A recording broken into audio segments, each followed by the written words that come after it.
أعوذ بالله من الشيطان الرجيم بسم الله الرحمن الرحيم. Our lesson number 8 inshallah.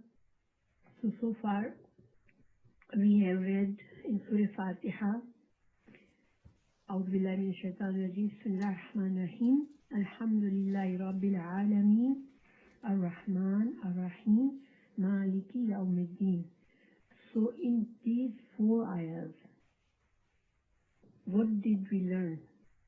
Allah subhanahu wa ta'ala has started these 4 ayahs as like a statement, like somebody is expressing something. This is how it is. So when we read this, we feel Alhamdulillah Rabbil Alameen.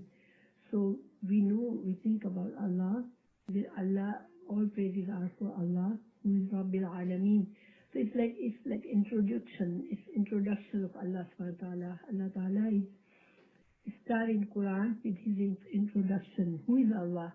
So when we say Alhamdulillah Rabbil Alameen, in our mind we know that Allah is the one who is the creator and who is taking care of all his creation, and he's watching over everything, and he's step by step he's providing everything that's needed for his creation to do whatever they are supposed to do in this world. So Alhamdulillah Rabbil Alameen. So this is why we are taught to say Alhamdulillah, that all praises and all thanks are for Allah. So here we learn that whatever we got from Allah, our life and all the needs that we need in this life is coming from Allah. So naturally the gratitude comes in our heart, and also we feel the greatness of Allah, that He's so great that He's managing this whole universe. He's the creator and He's the manager of this whole creation. Then I'm going to skip Ar-Rahman Ar-Rahim and we jump to Maliki Yawmiddin. So what Maliki Yawmiddin, this ayah, this verse is a statement. It's telling us that Allah is the only owner of the day of judgment. He would be the only ruling judge on that day. So that way we learn that there will be a day when whatever we are doing in this world, there's a purpose to it. Our life has a purpose to it. And there will be a day where we'll be asked, did we complete our purpose? Did we fulfill what we were supposed to do? So that means that we are in this world, human beings are not free just to do whatever and just end their life for whatever they feel like, just for desires or for whatever their wishes or whatever their minds or their desires tell them to do. No, there's a great purpose for our creation. So this thought there will be a day of judgment, it gives us this idea that means we will be asked for. So that this ayah fills a heart with fear. A person fears when we read this ayah, that okay, that means that whatever I'm doing in this world is being watched and it's been recorded, and it will be presented one day for in favor of me or against me, and then this would be how I will be judged and prosecuted, and I would be reached to my destiny, good or bad. But in between these 2 ayahs, Allah subhanahu wa ta'ala has put Ar-Rahman Ar-Rahim. So this is like this ayah. It says the most gracious and most merciful Allah. So this ayah fills our heart with hope that no, it's not so bad. Like the fear should not completely take over us. That okay, Allah has created us, He has given us everything, but we have to answer for it, and there is a judgment day, and we will be judged, and they will be ruling against us or for us. No, but Ar-Rahman Ar-Rahim gives us hope that in this world when we live, we will make many mistakes. We are weak, so Allah whenever we return to Allah, He will forgive us. And He will still keep giving us all the things that we need in this world to survive. And He's going to keep forgiving us if we keep turning to Allah, first to Allah. So that means We are not required perfection. It gives us this Ar-Rahman Ar-Rahim gives us the feeling that we are not perfect. We're gonna be making a lot of mistakes while we are here to fulfill our purpose of our life. Things are not gonna go smooth. We're gonna slip many times, we're gonna make mistakes, but there is a solution for us. Just turn to Allah. Every mistake we make, we turn to Allah and we ask His sincere forgiveness and try our best to not to do those mistakes and keep going. And then if we slip again, then we don't have to be hopeless. We have to have hope and we have to turn to Allah and ask His forgiveness. And if we walk through our life in this manner, then what will happen that Allah is so merciful that there is hereafter there is a big reward for us and there is His paradise for us. So these three ayats are very, very powerful and gives us the whole picture of our life, our purpose of life, our creator, who is our creator and what is gonna be doing, will be doing, what are our abilities, are we perfect people or are we gonna be perfect on this world? Are we supposed to be perfect creation or we are gonna be weak and we're gonna be making mistakes, but there is hope. So these three ayahs give us the greatness of Allah by saying Alhamdulillah, all praises are Allah for Allah. So Allah is so great. Our heart feels greatness of Allah. Then we say Ar-Rahman Ar-Rahim. Then our heart gets filled up with Allah's love because He's so merciful. Even though He's so great, He's not like a tyrant that is out to get us or He's out to destroy us or He's out to punish us. No. He's so Ar-Rahman. He's most grateful and most merciful. So this gives us hope and love for Allah. And then we reach to Maliki Yawmiddin, it fills our heart with fear that whatever it is, still we are being judged and we have to watch. We are not completely free and we have some duties to do. We have some obligations. We have some laws to follow in this world. Otherwise, there will be a day that we will be in trouble. So after this very strong introduction of Allah, when somebody who understands these ayahs, their heart is automatically gets so affected by this and moved. We are so moved. Then the next ayah starts, إِيَّاكَ نَعْبُدُ وَإِيَّاكَ نَسْتَعِينُ.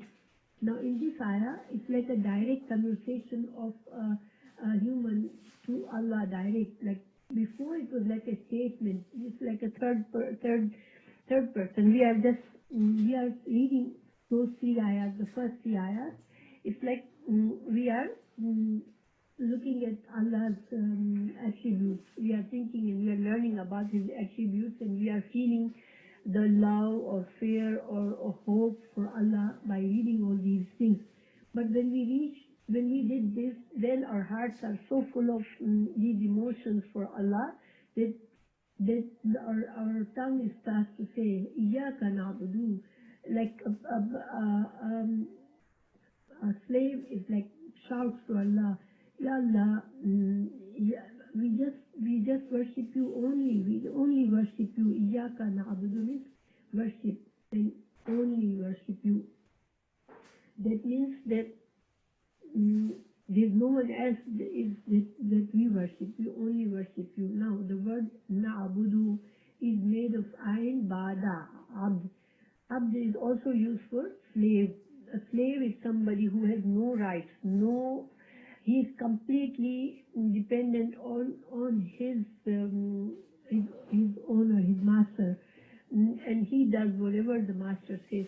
So abd is coming from that. So na'budu, when it's ibadah, it's coming from ibadah. So when we are Allah's slaves, we worship Him. Ibadat is worship. So what is worship? What does it consist of? What does it give us the feeling? When we say we worship only Allah, it means that our hearts are full of humility and humbleness.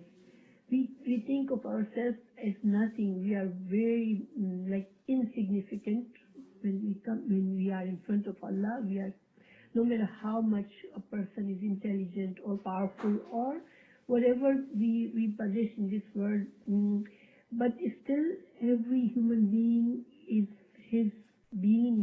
His being is Allah subhanahu wa ta'ala that we are completely feeling the humility in ourselves, in our heart. And also ibadah has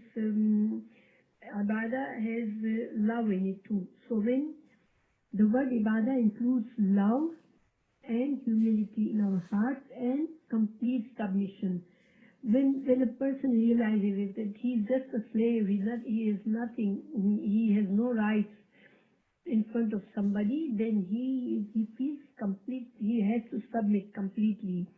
So these are all the emotions included in ibadah. So when we say, oh Allah, we only worship you, so that means we are refusing to consider any other being or anything else so that can be worshipped.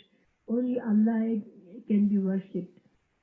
So if somebody, and as a Muslim we know that we are not allowed to worship anybody else. Some people make gods like deities, they make some idols, or say they make some other objects of worship like moon or star or sun or even angels, or some people who are dead, they are in their graves and they think these are people have the power to help them. Because this is in our human nature, we are inclined to need of somebody powerful that's there whenever we need him. Because this life, we know, no matter how much we have in this life, power or wealth or whatever we have, our possessions, we are still gonna be time. There's gonna be time we're gonna feel helpless. We will need somebody that's greater than us to come and help us.